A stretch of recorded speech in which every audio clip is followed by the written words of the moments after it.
जो 1 महीने से ज्यादा हो गया, इसकी सफलता इस बात से साबित होती है कि ये भारत की सीमाओं को लांघते हुए दुनिया में जहां जहां बहुजन समाज के लोग बसे हुए वहां तक पहुंच गया है।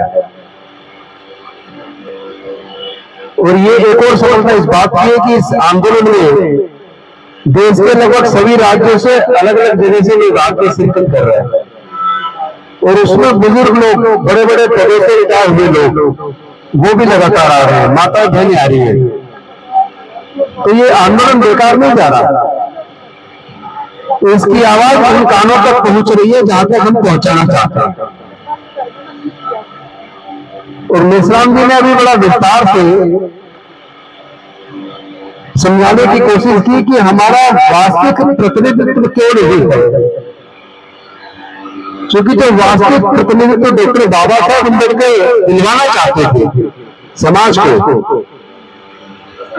वो तो गांधी की जान बचाने के लिए और पूरे समाज का कत्लेआम ना हो जाए, उसको बचाने के लिए उन्होंने मजबूरी में समझौता करना पड़ा 24 सितंबर 1932 को।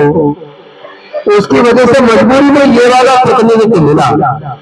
उन्होंने उस शब्द को इंग्लिश में बताया, मैं हिंदी में इसलिए बता दूं ताकि सुनने वाले लोगों को और भी ज्यादा क्लैरिटी के साथ पता लग जाए। सेपरेट इलेक्टोरल यानी पृथक निर्वाचन, यानी शेड्यूल्ड कास्ट को चुनने का अधिकार, शेड्यूल्ड कास्ट को चुनने का अधिकार केवल शेड्यूल्ड ट्राइब के लोगों को है।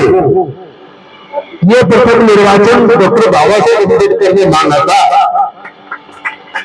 क्योंकि अगर शेड्यूल्ड कास्ट ट्राइब स्वयं अपने वोट से अपने नेता को चुन के भेज दे, तो वो जो चुन के संसदीय विधानसभा में जाता उसे चिंता डर रहता कि अगर मैं इनकी सच्ची आवाज नहीं बोलूंगा, अगर मैं इनके मुद्दों पर या संसद में विधानसभा में नहीं लड़ूंगा, तो अगली बार ये समाज मुझे हरा देगा। और इस बात को गांधी जी बहुत चालाक बढ़िया थे, वो बहुत मतलब इस मामले में तेज थे और उन्होंने अनशन पर बैठकर उस मांग को खत्म करने के लिए जो अनशन किया, और इतना दबाव डॉक्टर बाबा साहब अम्बेडकर को पूरे देश से बनाया गया कि आप गांधी जी की जान बचाइए। अगर गांधी जी संसद में मारे गए तो आपकी जितनी कौम है पूरी कौम को जेल से खत्म कर दिया जाएगा। मतलब एक तरह से नरसंहार करते पूरी बिरादरी SC ST के लोगों को कत्लेआम किया जाएगा। तो डॉक्टर बाबा साहब अम्बेडकर को लगा कि अगर गांधी जी इसमें मारे गए, इस संसद में भूख से मर गए, तो मेरे समाज के लोगों का अगर कत्लेआम हो गया तो फिर मैं इस रिजर्वेशन को लेकर इस प्रतिनिधित्व को लेकर करूंगा क्या। तो गांधी जी ने इस पृथक निर्वाचन क्षेत्र की मांग को खत्म करवा के उसके बदले में संयुक्त प्रतिनिधित्व, संयुक्त इलेक्टोरल की बात की, वो दिलवाया। यानी जिसमें अब SC ST को जो जहां से रिजर्व सीट है उसको केवल SC ST के लोग नहीं चुन रहे, बल्कि वहां रहने वाले लोग जितने भी लोग वहां वोटर है किसी भी जाति के हो, वो भी वोट डाल के चुन रहे हैं। इस वजह से जो चुन के जाता है वो उसको ये हमेशा रहता है कि मैं केवल SC ST में चुन के नहीं भेजा हूं, और उसको ये डर लगा रहता है कि किस पार्टी से मैं चुन के आया हूं, अगर मैं आप नीच के उसके सारे कदम चलूंगा तो अगली बार मेरा टिकट कट जाएगा। और मैं पूरे समाज से बार बार बोल रहा हूं कि जो भी संसदीय विधानसभाओं में रिजर्व सीट से चुन के जाए वो ये तय कर ले मैं समाज का प्रतिनिधि हूं, मैं अपने समाज की आवाज बनूंगा, चाहे जो मर्जी हो जाए, चाहे टिकट कटे, चाहे मंत्री रहूं ना रहूं, और मैं समाज की आवाज बनूंगा, समाज के लिए लड़ूंगा। उनको ये होना चाहिए कि रिजर्व सीट से किसी न किसी रिजर्व को लड़ाएंगे। अगर सारे रिजर्व सीट से चुनाव लड़ने वाले तय कर लें कि हमें समाज का सच्चा प्रतिनिधि बनना है और हम हर हालत में अपने समाज की आवाज बनेंगे, फिर मैं समझता हूँ किसी राजनीतिक पार्टी की इतनी हिम्मत नहीं है कि वो किसी का टिकट काट दे, क्योंकि किस किस का टिकट काटेंगे, जिसको मिलेगा वही बोलेगा। और ये एहसास हमारे नेताओं को होना ही चाहिए। जैसा मेश्राम जी कह रहे थे कि यहाँ पे कोई 131 सांसदों में से कोई नहीं आया, 1100 से ज्यादा विधायक कोई नहीं आया, हम तो डे वन से लगातार आ रहे हैं, और जब मंत्री के तब भी जितने आंदोलन हुए हर एक आंदोलन में हमें एहसास है कि हम चाहे मंत्री बने, चाहे एमपी बने, चाहे एमएलए बने, अगर डॉक्टर बाबा साहब अम्बेडकर की संघर्ष की वजह से रिजर्वेशन ना मिलता तो हमें तो गाँव गाँव प्रधानमंत्री बना दे। तो जो भी कुछ हम बन रहे बाबा साहब की कुर्बानी की वजह से बन रहे हैं, इस लड़ाई को लड़ना पड़ेगा। लेकिन चूंकि इस प्रतिनिधित्व में सच्चा प्रतिनिधित्व नहीं मिला, हमारे लोग अपने समाज के प्रतिनिधि नहीं बन पाए, उनकी आवाज नहीं बन पाए, उनकी आवाज को उठा नहीं रहे, इसलिए हमने आह्वान किया है।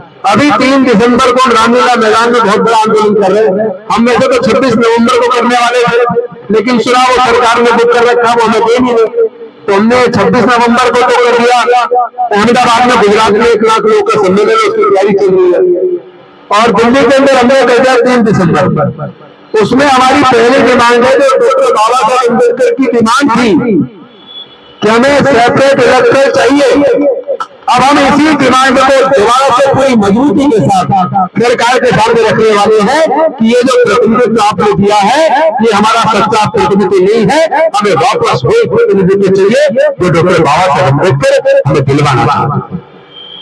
तो ये हमारे जो मुद्दे हैं, ठेकेदारी प्रथा में लाके हमारी सारी नौकरियां खत्म कर दी। तो ठेकेदारी प्रथा में मिनिमम वेज अगर 16,000 है, तो हमारे आदमी को तो 8 या 9,000 मिल रहा है, ठेकेदार उसके हिस्से का 8 या 9,000 खा जाता है। इतना शोषण इसमें हो रहा है, सारे इसमें अफसरशाही पूरी की पूरी इन्वॉल्व है। मैं 8.5 साल में लगातार एमएलए प्रयास कर चुका, लेकिन वहां अफसरशाही कहती है कि ये तो जेल से लेना पड़ेगा, यानी जो वेतन से निकल रही है सफाई कर्मचारी की, या नर्सिंग ऑर्डर की निकलती है, एनपीएस की निकलती है, या सिक्योरिटी गार्ड की निकलती है, तो वो कहते हैं कि ये आप एक्सेल से नहीं लेंगे, नाइलेट से नहीं लेंगे, या जैम से लेंगे, जो लोएस्ट टेंडर डालेगा। अब लोएस्ट में ठेकेदार क्या करते हैं, अगर उसका मान लो 16,000 मिनिमम वेज है, तो 16,000 1 रुपए के हिसाब से डालते हैं।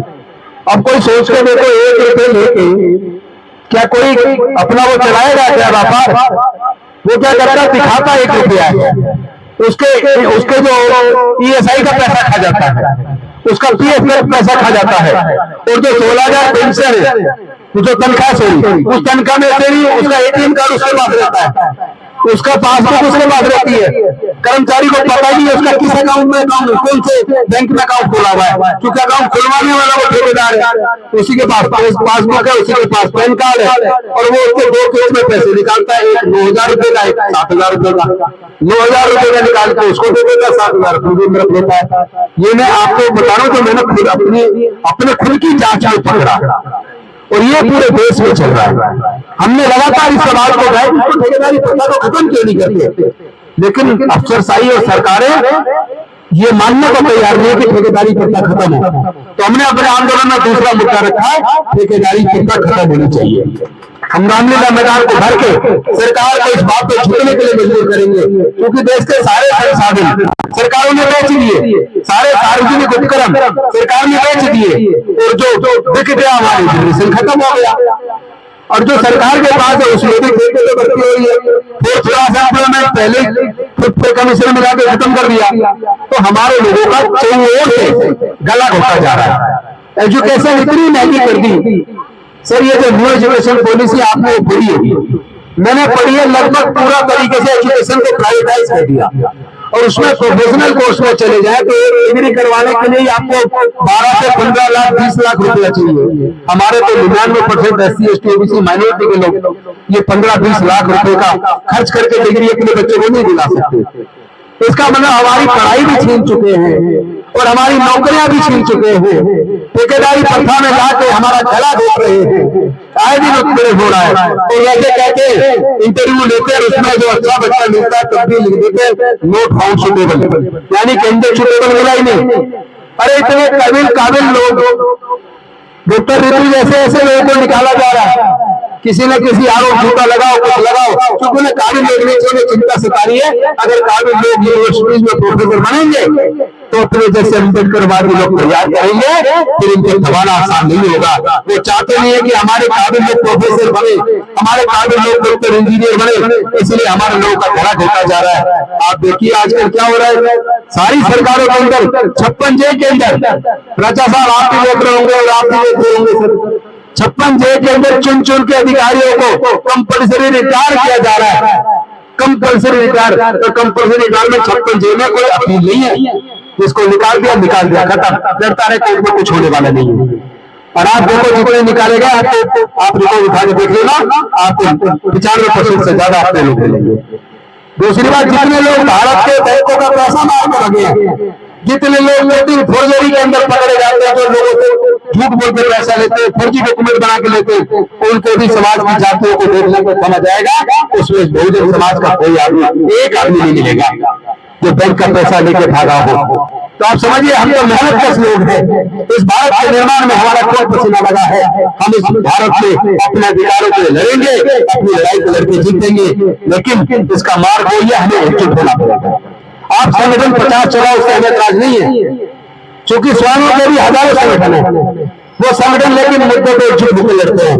हमारे पास जितने मर्जी संगठन, अगर ये संगठन पहले एक हो गए, एक संगठन बनाओ, फिर कभी एकता होने वाली नहीं है। संगठन जितने मर्जी हो, लेकिन जब समाज के ऊपर कोई आ जाए, किसी बहन बेटी के ऊपर आ जाए, समाज के अधिकार पे आ जाए, सारे संगठनों को एकजुट होकर इस लड़ाई को लड़ना पड़ेगा।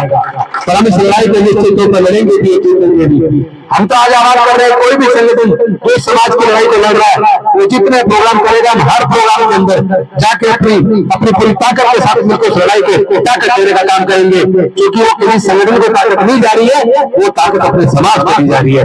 हमारे लिए समाज महत्वपूर्ण है, संगठन महत्वपूर्ण नहीं है। तो निश्चित तौर पर हम अगर एकजुट होकर इस लड़ाई को लड़ेंगे तो हम जीतेंगे।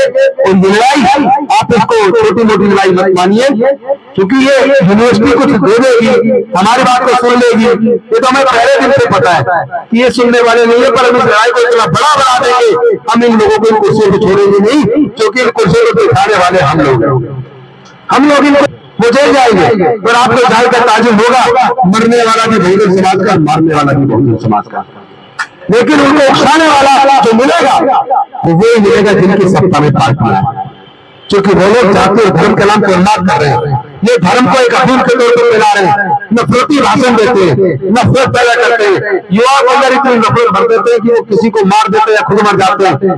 और ये दंगों में इस्तेमाल हमारे लोगों का होता है। हमें अपने समाज के अंदर जाके बताना पड़ेगा, SC ST OBC माइनॉरिटी, हम सब लोग एक हैं, हमारा दर्द एक है, हमारी तकलीफ एक है, तो हमारी दवाई एक होगी।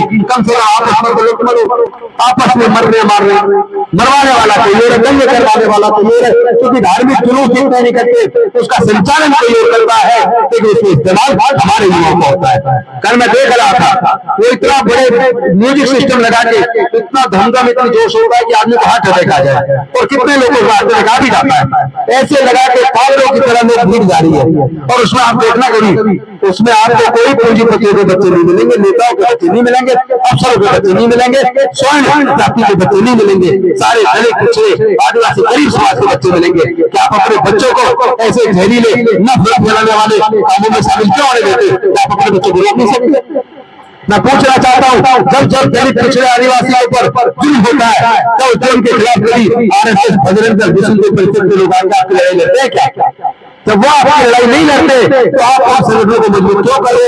क्योंकि उनके जितने धार्मिक जुलूस निकलते हैं उसमें जितने युवा और युवती होती हैं वो बहुजन समाज के होते हैं, SC ST OBC माइनॉरिटी के होते हैं। आपका इस्तेमाल करके वो ताकत बना रहे, आपको लीडर बना के वो लीडर बन रहे हैं। आप लीडर कब तक बनोगे? आप लीडर क्यों नहीं बन जाते? लीडर मत बनो, लीडर बनो। आप अपना इस्तेमाल होने दे रहे, आपका इस्तेमाल होते तो पूरे देश के संसदों में काबिज हो गए। अरे ये देश तुम्हारा है, इस देश में जितने जल जंगल जमीन है वो कोई अपनी माँ के पेट से लेकर पैदा नहीं हुआ, उसमें आपकी हिस्सेदारी भागीदारी होनी चाहिए। इसलिए अपने हक को लेने के लिए हमें एकजुट होना पड़ेगा, हम लड़ेंगे, हम जीतेंगे। जय जय जय जय जय भीम, जय जय जय जय जय भीम, जय जय जय जय जय भीम। बहुत बहुत धन्यवाद। नमो बुद्धाय। जय भीम, जय भारत।